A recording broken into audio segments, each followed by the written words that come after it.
Nombreux sont les récits et textes anciens qui relatent des phénomènes extraordinaires. Des hommes marchant sur l'eau, la communication télépathique à distance, la lévitation, guérison miraculeuse ou encore la manifestation d'objets et même de personnes. Loin d'être de simples fables, ces récits sont en réalité de réelles clés pour élever sa conscience à des niveaux supérieurs. En effet, le dossier Processus Gateway, publié par la CIA en 1983, confirme la véracité de tous ces phénomènes, et bien plus encore. Ce document, déclassifié depuis, détaille des recherches approfondies sur la conscience universelle, les sorties extracorporelles, ce qu'est réellement la matière, et même comment modifier la conscience, afin de la déplacer en dehors de la sphère physique pour échapper aux restrictions du temps et de l'espace. Mais pourquoi ces informations sont-elles restées si méconnues? La réponse réside dans ce principe bien connu: on ne trouve que ceux que l'on cherche. En d'autres termes, nous attirons dans notre vie les expériences et les connaissances qui correspondent à nos croyances profondes et notre perception de la réalité. C'est pourquoi il est crucial d'adopter une posture d'ouverture et de curiosité si l'on souhaite explorer ces domaines extraordinaires. Comme le dit la citation, « Cherchez et vous trouverez ». Si vous souhaitez obtenir la version officielle du dossier déclassifié complet de la CIA, ou en version traduite en français, cliquez sur le lien dans la description et téléchargez-le gratuitement. J'ai également mis en place un ouvrage intitulé « Devenir un créateur », dans lequel je vous dévoile tous les outils nécessaires pour parvenir à maîtriser votre esprit afin de créer votre propre réalité. Un des premiers enseignements fut de se connaître soi-même. Longtemps, l'homme a cherché Dieu à l'extérieur de lui, alors que la véritable clé se trouve à l'intérieur.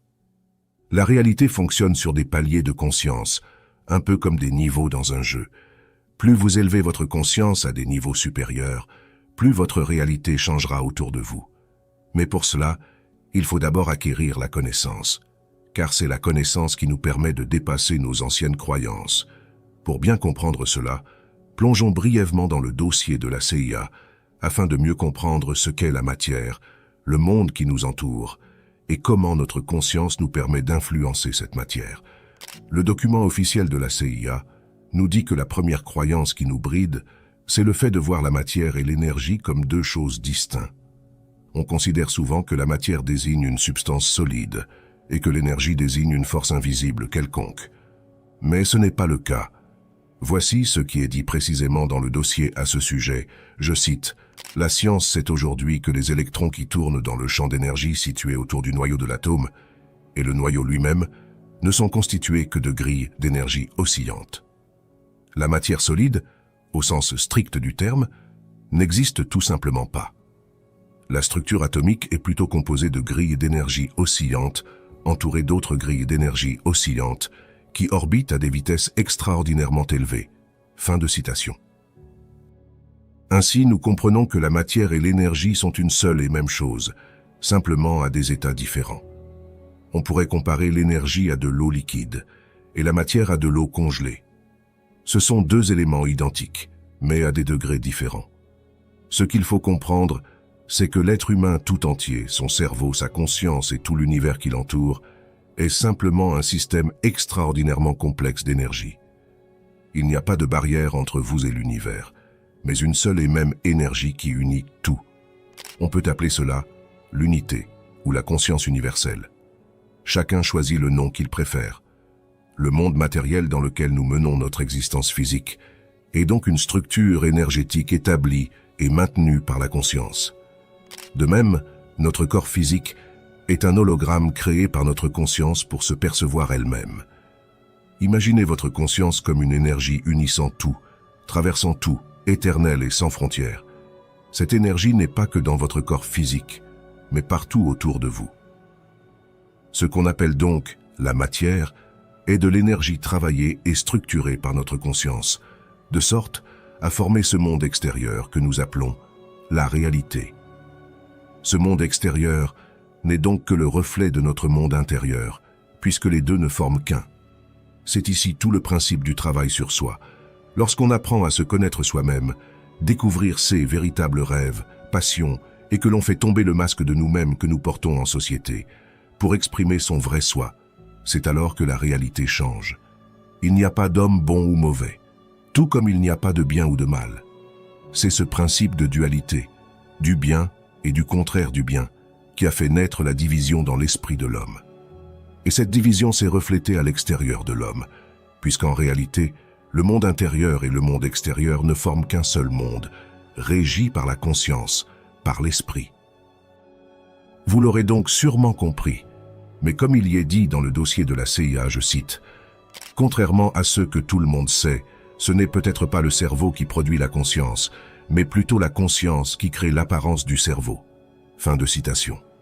Pour imaginez notre conscience comme de l'énergie infinie, éternelle et sans frontières, omniprésente dans tout. Pour se percevoir, cette conscience modélise dans la troisième dimension, la structure physique de notre corps et de notre cerveau, via des schémas énergétiques. Cela lui permet d'avoir conscience du soi, et ce soi est représenté par l'ego. L'ego nous permet de prendre conscience de nous-mêmes, en tant qu'individus distincts. Il nous donne une identité, un sentiment de soi et de volonté propre.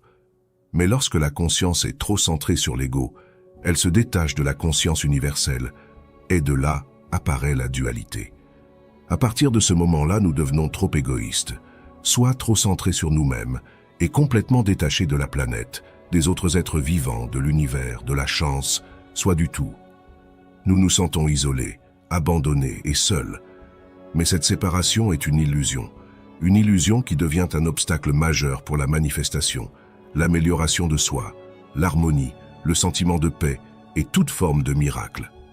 Forcément, si dans l'esprit, nous nous coupons du monde extérieur, le voyant distinct de nous, alors il nous est impossible de communiquer et d'interagir avec lui. Comme nous l'avons vu, la réalité est modélisée par notre conscience. Si nous n'avons pas conscience que nous sommes connectés au monde extérieur, il nous est donc impossible de travailler avec lui. Il faut rétablir la connexion entre le monde extérieur et le monde intérieur, comme lorsqu'on réactive le Wi-Fi pour avoir accès à Internet. L'ego est donc un outil précieux pour naviguer dans le monde, afin de nous percevoir nous-mêmes. Mais il ne doit pas définir qui nous sommes. En le dépassant par la pratique spirituelle, nous pouvons nous ouvrir à l'amour, à la compassion et à la connexion avec tous les êtres. C'est le principe clé de la manifestation, des miracles, et de tout ce que vous pouvez imaginer, car comme Jésus l'a dit, tout est possible à celui qui croit. Mais croire, ce n'est avoir une simple pensée ou idée. Croire, c'est ne pas douter. Jésus a dit, « Si vous aviez la foi comme un grain de sénévé, vous diriez à la montagne, « Ôte-toi d'ici et mets-toi là. » Et elle le ferait, et rien ne vous serait impossible. On a souvent du mal à croire ce genre de choses, et même à l'imaginer. Et pourtant, c'est bien réel. Tout est possible à celui qui croit. Dans le livre « La vie des maîtres » de Baird T. Spalding, 11 scientifiques américains, sceptiques par nature, sont partis à la découverte des maîtres orientaux. Les maîtres orientaux sont des maîtres de sagesse, des hommes et des femmes ayant trouvé leur moi profond, intemporel et éternel. Dans cet ouvrage, les scientifiques témoignent avec véracité de leurs propos. Ils ont vu ces hommes marcher sur l'eau, sans aucune hésitation. Ils ont vu ces hommes faire fructifier des germes de blé en quelques secondes, alors qu'en temps normal, il faudrait attendre plusieurs mois avant que le blé ne soit récoltable. Ils ont vu ces hommes se téléporter d'un point A à un point B en une fraction de seconde, alors que la distance entre ces deux points était des milliers de kilomètres. Ils ont vu ces hommes guérir des personnes malades, protéger des villages d'attaques de tigres mangeurs d'hommes, faire apparaître de la nourriture comme par miracle, et construire des temples sans même avoir à utiliser leurs mains. Ces choses peuvent sembler être des actes divins, dédiés uniquement à certaines personnes privilégiées. Eh bien non, pas du tout. Ce sont certes des actes divins, mais le divin est en chacun. Ces maîtres enseignants l'ont expliqué aux scientifiques. Ils leur ont dit que chaque homme possède en lui les pouvoirs du divin, car l'homme est un microcosme de Dieu. L'homme possède déjà toutes les clés pour réaliser ce qu'on appelle des miracles. Simplement, tout comme l'homme possède les pleins pouvoirs et son libre arbitre, s'il croit qu'il est limité, alors il le sera. S'il croit qu'il est illimité, alors il le sera également. D'où la citation « Connais-toi toi-même ».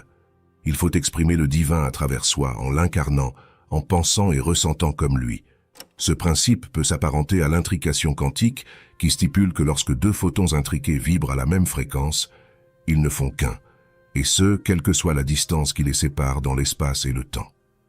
De même, lorsque vous vibrez à la même fréquence que Dieu, l'absolu ou la conscience universelle, vous devenez un avec elle, et elle devient vous.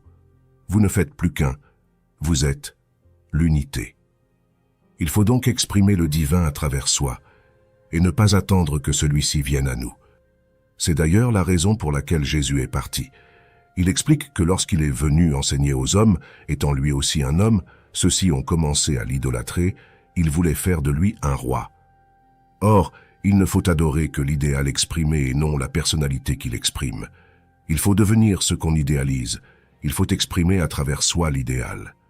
Jésus a donc dit par la suite, « Il est bon que je m'en aille, car si je ne m'en vais pas, le Consolateur ne viendra pas vers vous.